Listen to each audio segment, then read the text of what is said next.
बोलो गुरुदेव भगवान की जय। प्यारे कृष्ण कन्हैया लाल की जय। श्रीमद् देवी भागवत महापुराण प्रथम खंड का पंचम स्कंध चल रहा है और पंचम स्कंध में 23 अध्याय पूरे हो चुके हैं। आज 25 अध्याय पूरे हो चुके हैं। आज 26वां अध्याय। अथ षड्विंशो अध्याय। भगवती अंबिका से चंडमुंड का संवाद और युद्ध। देवी कालिका द्वारा चंडमुंड का वध। व्यास जी बोले, हे महाराज, तदनंतर शुंभ से ऐसा आदेश पाकर महाबली चंडमुंड विशाल सेना के साथ बड़े वेग से रणभूमि की ओर चल पड़े। तब देवताओं का हित करने वाली देवी को वहां युद्ध भूमि में विद्यमान देखकर वे दोनों महापराक्रमी दानव उनसे सामनीति युक्त वचन बोले, हे वाले, क्या तुम देवताओं की सेना का नाश करने वाले शुंभ तथा इंद्र पर विजय प्राप्त करने के कारण उद्धत स्वभाव वाले महापराक्रमी निशुंभ को नहीं जानती हो? हे सुंदरी, तुम यहाँ अकेली हो। हे दुर्बुद्धे, तुम मात्र कालिका और सिंह को साथ लेकर सभी प्रकार की सेनाओं से संपन्न शुंभ को जीतना चाहती हो। क्या कोई स्त्री या पुरुष तुम्हें सत्परामर्श देने वाला नहीं है? देवता लोग तो तुम्हारे विनाश के लिए ही तुम्हें प्रेरित कर रहे हैं। हे सुकुमार अंगों वाली, तुम अपने तथा शत्रु के बल के विषय में सम्यक विचार करके ही कार्य करो। 18 भुजाओं के कारण तुम अपने पर व्यर्थ ही अभिमान करती हो। देवताओं को जीतने वाले तथा समर भूमि में पराक्रम दिखाने वाले शुंभ के समक्ष तुम्हारी इन बहुत सी व्यर्थ भुजाओं तथा श्रम प्रदान करने वाले आयुधों से क्या लाभ? अतः तुम ऐरावत की सूंड काट डालने वाले हाथियों को विदीर्ण करने वाले और देवताओं को जीत लेने वाले शुंभ का मनोवांछित कार्य करो। हे कांते, तुम वृथा गर्व करती हो। हे विशालाक्षी, तुम मेरी प्रिय बात मान लो, जो तुम्हारे लिए हितकर, सुखद तथा दुखों का नाश करने वाली है। शास्त्रों का तत्व जानने वाले विद्वान तथा बुद्धिमान पुरुषों को चाहिए कि दुख देने वाले कार्यों का दूर से ही त्याग कर दें और सुख प्रदान करने वाले कार्यों का सेवन करें। हे कोयल के समान मधुर बोलने वाली, तुम तो बड़ी चतुर हो। तुम देवताओं के मर्दन से अभ्युदय को प्राप्त तथा महान शुंभ बल को प्रत्यक्ष देख लो। प्रत्यक्ष प्रमाण का त्याग करके अनुमान का आश्रय लेना बिल्कुल व्यर्थ है। किसी संदेहात्मक कार्य में विद्वान पुरुष प्रवृत्त नहीं होते। शुंभ देवताओं के महान शत्रु हैं। वे संग्राम में अजेय हैं। इसीलिए दैत्येंद्र शुंभ के द्वारा प्रताड़ित किए गए देवता तुम्हें युद्ध के लिए प्रेरित कर रहे हैं। हे सुंदर मुस्कान वाली, तुम देवताओं के मधुर वचनों से ठग ली गई हो। तुम्हारे प्रति देवताओं की यह शिक्षा उनका कार्य सिद्ध करने वाली तथा तुम्हें दुख प्रदान करने वाली है। अपना ही कार्य साधने में तत्पर रहने वाले मित्र का त्याग कर धर्म मार्ग पर चलने वाले मित्र का ही अवलंबन करना चाहिए। देवता बड़े ही स्वार्थी हैं, मैंने तुमसे यह सत्य कहा है। अतः तुम देवताओं के शासक, विजेता, तीनों लोकों के स्वामी, चतुर, सुंदर, वीर और कामशास्त्र में प्रवीण शुंभ को स्वीकार कर लो। शुंभ के अधीन रहने से तुम समस्त लोकों के वैभव प्राप्त करोगी। अतएव दृढ़ निश्चय करके तुम सौंदर्य संपन्न शुंभ को अपना पति बना लो। व्यास जी बोले, चंड की यह बात सुनकर जगदम्बा मेघ के समान गंभीर ध्वनि में गर्जना करने लगी और बोली, धूर्त, भाग जाओ। तुम यह छल युक्त बात व्यर्थ क्यों बोल रहे हो?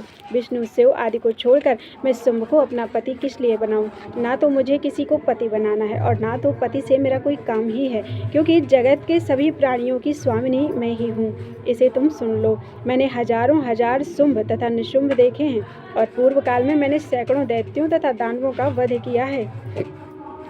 प्रत्येक युग में अनेक देव समुदाय मेरे सामने ही नष्ट हो चुके हैं। दैत्यों के समूह अब फिर विनाश को प्राप्त होंगे। दैत्यों का विनाशकारी समय अब आ ही गया है। अतएव तुम अपनी संतति की रक्षा के लिए व्यर्थ प्रयत्न कर रहे हो। हे महामते, तुम वीर धर्म की रक्षा के लिए मेरे साथ युद्ध करो। मृत्यु तो अवश्यंभावी है, इसे टाला नहीं जा सकता। अतः महात्मा लोगों को यश की रक्षा करनी चाहिए। दुराचारी शुंभ तथा निशुंभ से तुम्हारा क्या प्रयोजन सिद्ध हो सकता है? अतः अब तुम श्रेष्ठ वीर धर्म का आश्रय लेकर देवलोक अर्थात स्वर्ग चले जाओ। अब शुंभ निशुंभ तथा तुम्हारे जो अन्य बंधु बांधव है, वे सभी बाद में तुम्हारा अनुसरण करते हुए वहां पहुंच जाएंगे।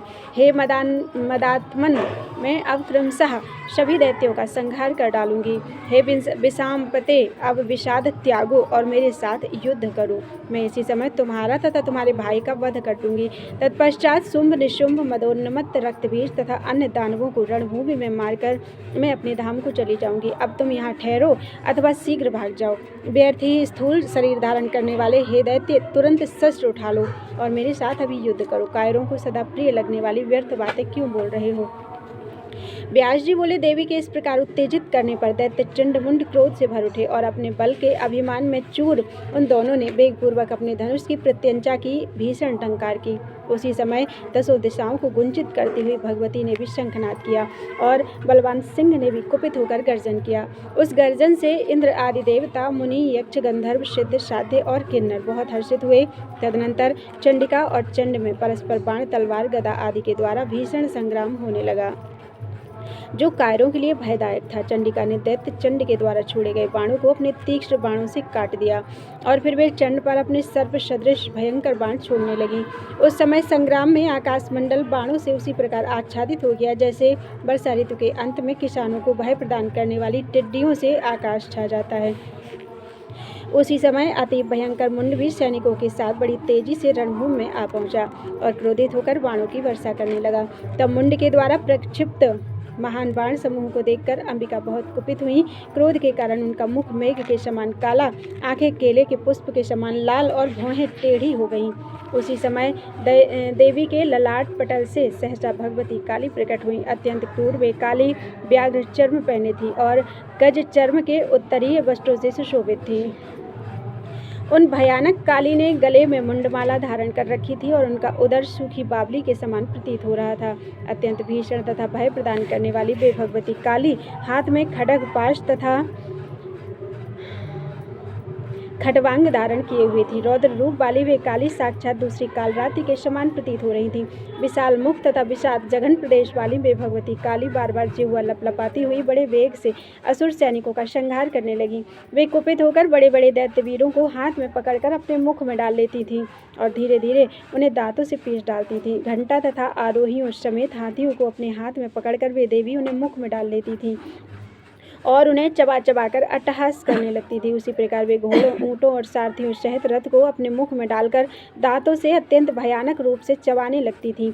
अपनी सेना को मारे जाते देखकर महान असुर चंडमुंड ने निरंतर बाण वृष्टि के द्वारा भगवती को आच्छादित कर दिया। चंड ने सूर्य के समान तेजस्वी तथा भगवान विष्णु के सुदर्शन चक्र के तुल्य प्रभाव वाला चक्र बड़े वेग से देवी पर चला दिया और बार बार गरजने लगा। उसे गर्जन करते देखकर काली ने अपने एक ही बाण से उसके सूर्य तुल्य तेजस्वी तथा सुदर्शन चक्र सदृश प्रभाव वाले चक्र को काट डाला। तत्पश्चात भगवती चंडिका ने पत्थर की शान पर चढ़ाए हुए अपने तीक्ष्ण बाणों से उस चंड पर प्रहार किया। देवी के बाणों से अत्यधिक घायल होकर वह मूर्छित हो गया और पृथ्वी पर गिर पड़ा। उस समय अपने भाई को पृथ्वी पर गिरा हुआ देखकर मुंड दुख से व्याकुल हो उठा और कुपित होकर कालिका के ऊपर बाणों की वर्षा करने लगा। भगवती चंडिका ने मुंड के द्वारा की गई अत्यंत भीषण बाण वर्षा को अपने द्वारा छोड़े गए ईशिकास्त्रों से बलपूर्वक तिल तिल करके क्षणभर में ही नष्ट कर डाला। तत्पश्चात चंडिका ने एक अर्धचंद्राकार बाण से मुंड पर पुनः प्रहार किया, जिससे वह महाशक्तिशाली दैत्य मदहीन होकर पृथ्वी पर गिर पड़ा। यह देखकर उस समय दानवों की सेना में महान हाहाकार मच गया। आकाश में विद्यमान सभी देवताओं की व्यथा दूर हो गई और वे हर्ष से भर उठे। इसके बाद कुछ देर में मूर्छा दूर होने पर चंड ने एक विशाल गदा लेकर बड़े वेग से कालिका की दाहिनी भुजा पर प्रहार किया। भगवती कालिका ने उसके गदा प्रहार को रोककर अभिमंत्रित करके छोड़े गए बाण पास से उस महान असुर को शीघ्र ही बांध लिया। उधर जब मुंड चेतना में आया तब अपने अनुज को पाशास्त्र में बलपूर्वक बंधा देखकर कवच पहने हुए वह अपने हाथ में एक सुदृढ़ शक्ति लेकर आ गया। तब भगवती काली ने उस दूसरे भाई दानव मुंड को बड़े वेग से अपनी ओर आता हुआ देखकर उसे भी बड़ी मजबूती से बांध लिया। इस प्रकार महाबली चंडमुंड को खरगोश की तरह पकड़कर जोर जोर से हंसती हुई वे कालिका अंबिका के पास जा पहुंची। उनके पास आकर कालिका कहने लगी, हे प्रिय,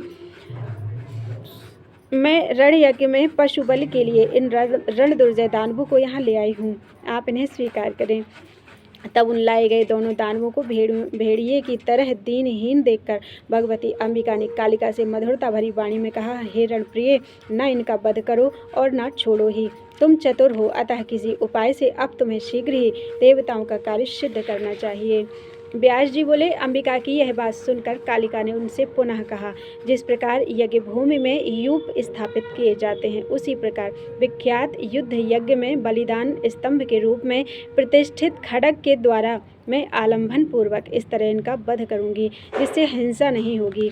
ऐसा कहकर देवी कालिका ने तुरंत तलवार से उन दोनों का सिर काट लिया और वे आनंद पूर्वक रुधिरपान करने लगी।